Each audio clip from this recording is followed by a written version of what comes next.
स्वागत है हमारे चैनल में इंस्पायर्ड योर ग्रोथ। बहुत समय पहले एक छोटे से गांव में एक युवक रहता था। उसका नाम अमर था। अमर हमेशा अपने जीवन से असंतुष्ट रहता था। वह सोचता था कि उसके जीवन में जो भी बुरा हो रहा है वह केवल उसके भाग्य के कारण हो रहा है। एक दिन अमर ने सुना कि गौतम बुद्ध पास के गांव में आ रहे हैं। उसने सोचा, क्यों ना मैं उनके पास जाकर अपनी समस्याओं का समाधान पूछूं। वह उत्सुकता से बुद्ध के पास गया और उन्हें अपनी कहानी सुनाई। अमर ने कहा, भगवान, मैं कड़ी मेहनत करता हूं, लेकिन फिर भी मुझे कभी सफलता नहीं मिलती। मुझे लगता है कि मेरा भाग्य खराब है। क्या इसका कोई समाधान है? गौतम बुद्ध मुस्कुराए और बोले, अमर, क्या तुमने कभी कर्म के बारे में सुना है? अमर ने सिर हिलाया और कहा, कर्म? हाँ, मैंने सुना तो है, लेकिन मैं इसे समझ नहीं पाता।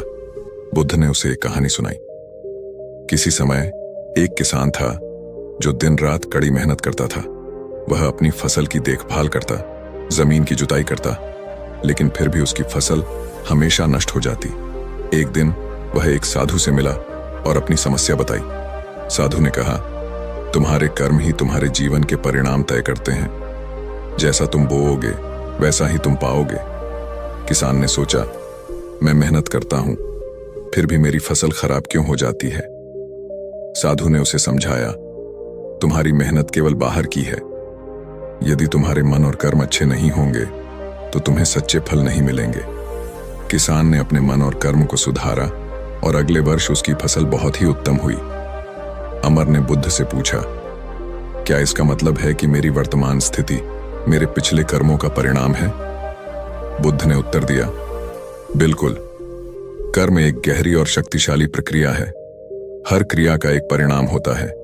जो तुम आज करते हो उसका फल तुम्हें भविष्य में मिलता है। बुद्ध ने समझाया, जैसे बीज को तुम जमीन में बोते हो, वह समय के साथ अंकुरित होता है। तुम्हारे कर्म भी वैसे ही होते हैं। तुम जो भी कार्य करते हो उसका परिणाम अवश्य मिलेगा, चाहे वह अच्छा हो या बुरा। अमर ने गहराई से सोचा और पूछा, तो क्या मैं अपने भविष्य को सुधार सकता हूं? बुद्ध ने कहा, हां, यह तुम्हारे हाथ में है।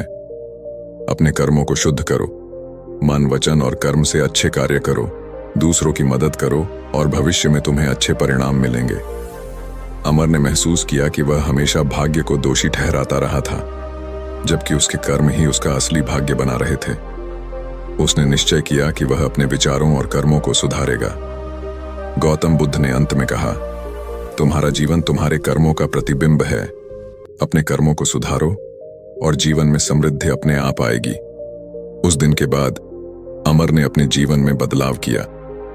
वह पहले से अधिक मेहनत करने लगा, लेकिन इस बार वह अपने कर्मों पर ध्यान देने लगा। धीरे धीरे उसकी कठिनाइयां कम होने लगीं और उसके जीवन में सुख समृद्धि आने लगी।